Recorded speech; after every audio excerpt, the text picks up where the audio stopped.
Olá, bom dia, tudo bem? Este é o Bercana Resume, a nossa série de vídeos explicativos que vai decifrar temas relevantes do mercado e que vão impactar a sua vida e o seu bolso no dia a dia. Hoje nós vamos falar sobre dois termos que recorrentemente têm aparecido nas manchetes de jornais e que você deve estar de olho neles como uma preocupação eventual para os seus investimentos: o déficit americano e a dívida americana. Vamos falar primeiro do mais simples, a dívida. A dívida é uma medida de estoque. Ela trata de tudo aquilo que os Estados Unidos já acumularam de pendências para pagar ao público, em função do seu crescimento econômico, em função do seu desenvolvimento, que foi sendo contraído ao longo dos anos. Já o déficit trata de uma medida de fluxo, ou seja, em um determinado período, o quanto o governo americano passou a dever a mais do que devia no período anterior. De forma simples, é a diferença entre o quanto o governo gasta no período e o quanto ele arrecada. Ou mais simples ainda, o déficit de cada ano vai sendo adicionado à dívida que o país já tinha no ano anterior, para formar a sua dívida atual. Quando a gente trata disso, a gente vê dois importantes gatilhos para que esse tema tenha voltado ao radar dos investidores. O primeiro, em 1º de agosto do ano passado, quando a agência Fitch mudou a perspectiva de nota dos Estados Unidos, dizendo que os Estados Unidos tinham problemas estruturais com o pagamento da sua dívida, uma vez que os déficits, ou seja, o fluxo, estava ficando cada vez pior. De fato, como a gente pode ver na imagem que você acompanha aí em tela, na parte esquerda, você vê sim que nos últimos 50 anos foram raríssimas as exceções em que os Estados Unidos não gastou mais do que arrecadasse. E a tendência projetada, que você também acompanha aí nos próximos anos, é de que esse número seja cada vez maior. O déficit é composto por duas partes, tanto o pagamento, tanto o gasto, que é maior do que a receita em termos primários, ou seja, em termos de gastos públicos e arrecadação tributária, quanto em termos nominais, uma vez que o governo, com as suas dívidas anteriores, ele tem de pagar juros. Nesse ponto, nós temos duas terminologias. O déficit ele pode ser primário, apenas com a diferença de gastos e arrecadação, e ele também tem uma parte nominal, ou seja, o quanto o governo, independente de gastar e arrecadar, ele tem de pagar pelos títulos já emitidos em função da remuneração desses títulos, que é o pagamento com juros. Quando a gente combina essas duas partes, nominal e primário, eu tenho de fato o déficit total, que é a diferença aí no fluxo de caixa do governo em um período. Agora vamos olhar para a imagem da direita. Nele, nós vemos a consequência desses déficits que têm se agravado nos últimos anos. A gente vê por aí um aumento expressivo da dívida americana, do endividamento americano em relação ao PIB, desde o ano de 2000, quase que de forma ininterrupta.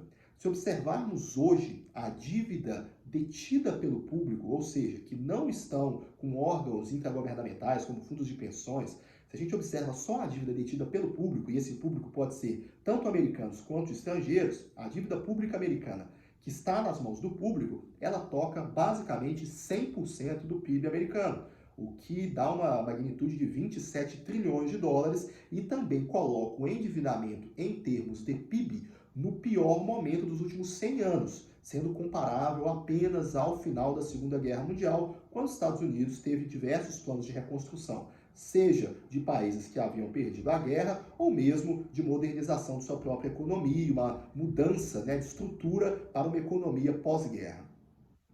Essa questão do endividamento, como falamos, tem sido muito discutida depois da visão mais negativa das agências de classificação de risco desde agosto do ano passado, mas voltou a ganhar intensidade quando dois dos maiores investidores do mercado mundial, vamos citar os nomes, o Ray Dalio, o fundador do maior hedge fund do mundo, a Bridgewater, e também o Jamie Dimon, que é CEO do banco JP Morgan, voltaram a falar nos últimos dias que o problema do endividamento americano está soando os alarmes do mercado. Ou seja, segundo eles, é melhor que o governo americano tome coragem e enfrente esse tema de contrair a sua estrutura de gastos ou de achar medidas novas de arrecadação do que esperar para que o mercado faça isso. Isso por uma razão muito simples.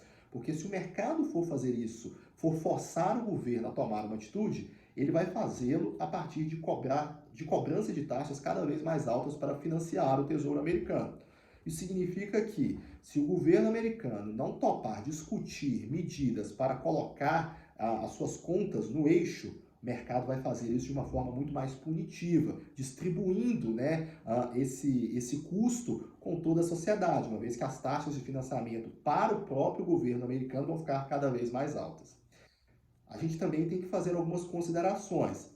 Primeiro, que a estrutura da dívida e do déficit americano, como vocês observaram em tela, ela tende a se agravar, com um déficit tocando algo em torno dos 7,5% do PIB, daqui a alguns anos, daqui a 10 anos para ser mais específico, e a dívida pública americana detida, né, pelos agentes não governamentais, tocando quase 200% nos próximos 20 anos, e atualmente 100% do PIB, é o que você vê na imagem da direita. Esses comentários do Ray Dalio, do Jamie Dimon, soaram de fato os alarmes do mercado, porque o tema, como a gente observou nas imagens, olhando para frente, ele tende a ser cada vez mais cruel com o governo americano, ou seja, cada vez mais impositivo de medidas que de fato resolvam, que enderecem essa questão. É importante lembrar que depois da pandemia e com todo o surto de inflação que o mundo viveu, o próprio Tesouro americano optou por emitir dívidas mais curtas, uma vez que todas as taxas de juros, né, subiram, e elas subiram tanto no curto quanto no longo prazo, na estrutura pré-fixada dessas taxas. Então, o Tesouro americano ele emite títulos pré-fixados, essa é uma característica do Tesouro dos Estados Unidos. Então, como essas taxas estavam muito altas, exatamente por conta do repique inflacionário, o governo optou por fazer emissões mais curtas, uma vez que ele não se comprometeria a pagar taxas muito altas de remuneração por muitos anos. Dado que ele entende que esse processo inflacionário em breve vai passar, e aí ele pode sim, de fato, voltar a emitir títulos mais longos, porque as taxas de remuneração vão ser menores do que elas são hoje. Isso aconteceu, isso também agrava de alguma forma o quadro do governo, porque uma vez que ele tem fluxos muito ruins e tem que fazer altos pagamentos, a gente acabou de explicar essa composição do déficit, né? Tanto a parte nominal do pagamento de juros de títulos emitidos, quanto dessa mecânica de gastos e arrecadação, que é o que nós chamamos de primário. Então, essa redução do prazo da dívida, ela vai, de fato, afetar toda a discussão que está sendo feita, de forma que ela agrave essa discussão no curto prazo. Você deve ter duas considerações na cabeça, eu imagino que sim. A primeira é, poxa, os Estados Unidos não vão ter problemas de endividamento. Provavelmente o Ray Dalio e o Jamie Dimon estão falando aí como profetas do apocalipse, porque os Estados Unidos emitem dólar. De fato, os Estados Unidos emitem a moeda com que eles vão pagar a sua própria dívida. No limite, os Estados Unidos poderiam emitir trilhões de dólares e pagar toda a dívida. Mas isso não é uma solução crível, você concorda?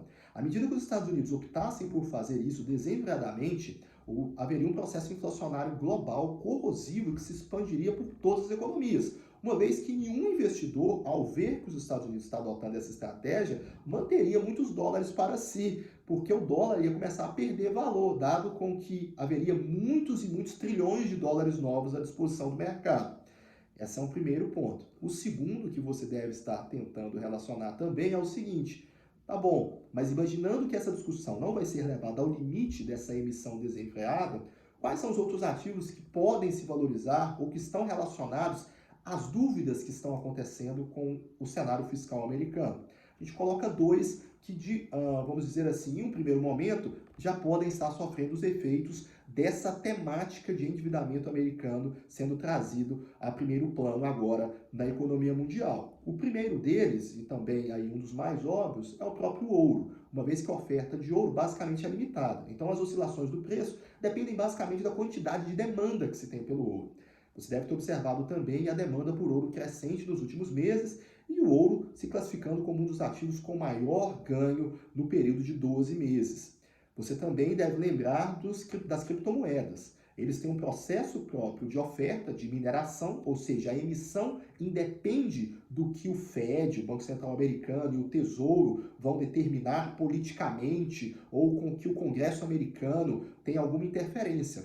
de forma com que o próprio mecanismo da emissão de criptoativos favorece, de alguma forma, uma certa blindagem da política americana nesse sentido. Então, os criptoativos também têm mecanismos próprios de emissão, consequentemente, a sua oferta independe em maior magnitude do que é definido no governo americano, e assim ela estaria mais blindada com as discussões e as dúvidas levantadas em relação ao cenário fiscal nos Estados Unidos.